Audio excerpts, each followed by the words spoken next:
Here's a trick to find small angles without math. No Pythagorean theorem, no trigonometry, no protractor, no nothing. Just a tape measure and a pencil. You can find with remarkable accuracy small angles using the 58-unit rule. Ever heard of it? I hadn't either, and it came in a comment from Randy Peterson. He wrote, "Ever heard of the 58-unit rule for finding small angles using only a tape?" And then he told me how to do it. And then I searched online and I finally found a description. And my brother was here and he's a pilot and he said, "Oh, that's the 60-unit rule in aviation." It's all the same and it will all amaze your friends and might get you out of a jam. First, a disclaimer. This is approximate and it's fast, but it'll only get you close. For instance, in aviation, as my brother explained it to me, it's the 60-unit rule. When they fly 60 miles out on a straight line, and then they check to see where they are over the globe, over their course, at 60 miles out, if they're 1 mile left or right of their course, they're 1 degree off.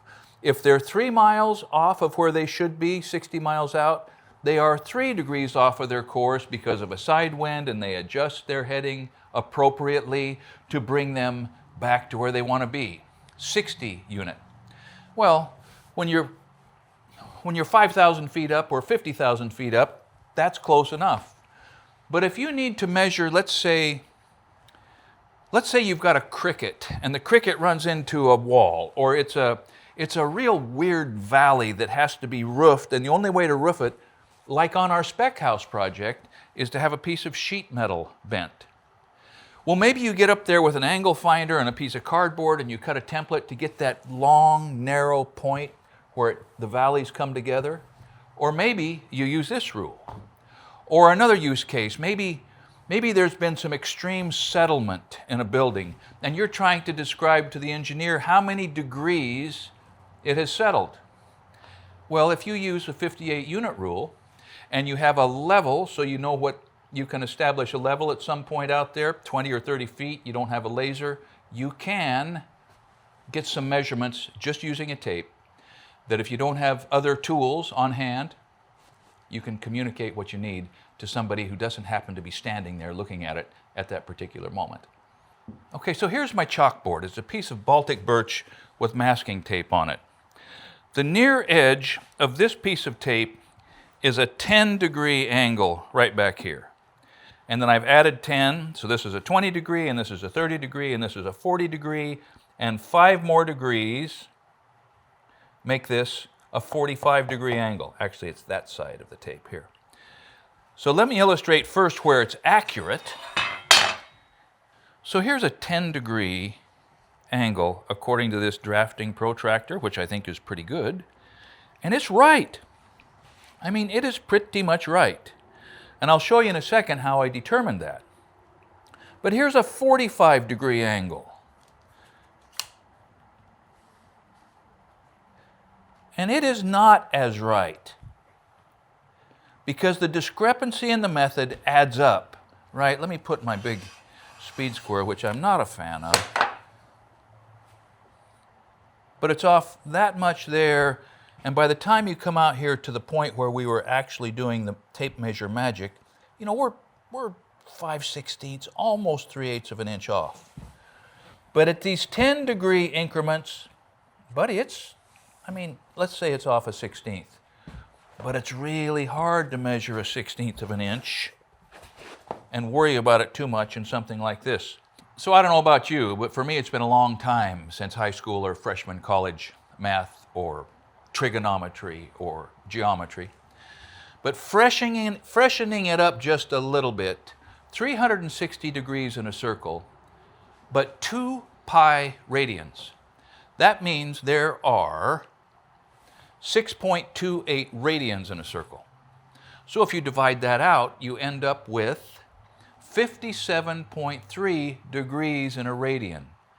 Now, I'm not going to try to explain, because I probably can't, why that pertains exactly to this, but the upshot is this. The 58-unit rule. If you come out from the apex of your angle 58 units, we're going to use 29 inches, which is 58 half-inch increments as our measurement. And there are 58, let's get a little more accurate, 58 half-inch increments. So with 58 units marked, and let me remind you, we're using half inches as the units, then you measure, in this case, we're doing it on a square line, over the number of units, same units, half inches, 1, 2, 3, 4, 5, 6, 7, 8, 9, 10. That means that right there, this line from that 10 unit point back to the apex of the angle describes a 10-degree angle. Can you see that? 58 units. The number of those units over to intersect the line tells you what the number of degrees are. Is that interesting? Now, Randy Peterson pointed out that if you have an existing condition, instead of trying to establish a 10-degree, if you want to measure an existing condition, you measure out on both sides of the triangle. Now, in this case, we're trying to create a 10-degree angle. But if you're measuring a field condition to see what the existing angle is, then you measure on both sides of the wedge. Let's call it a wedge because it works in low angles. 29 inches, which is 58 half-inch units on this side. Let's say this is the other side of a valley flashing. You come over, okay, and you measure the same number, 58 units on that side, and then measure between those points to see what the angle is. And that, my friends, is 5, just a hair over, which is 10 half-inch increments. You can with confidence call the sheet metal shop and say, the angle at the deflection point on that piece of valley flashing is 10 degrees. It's approximate, but valley flashings are approximate. The other thing that's approximate is, slope on a driveway. If you don't have any other way to do it, if you can get a level line, you can measure out 58 units and measure up. That's the number of degrees of slope. Handy. Now,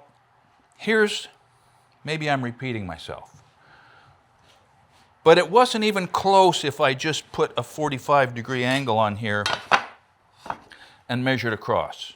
It just wasn't even close. But stacking smaller increments adds up to close enough for construction. If it's close enough for a pilot, it's probably close enough for a carpenter, right? So, Pythagoras has got nothing to do with this in the field. Trigonometry is irrelevant with this in the field. But a tape measure and a pencil, my friend, in this case, will get some magic done.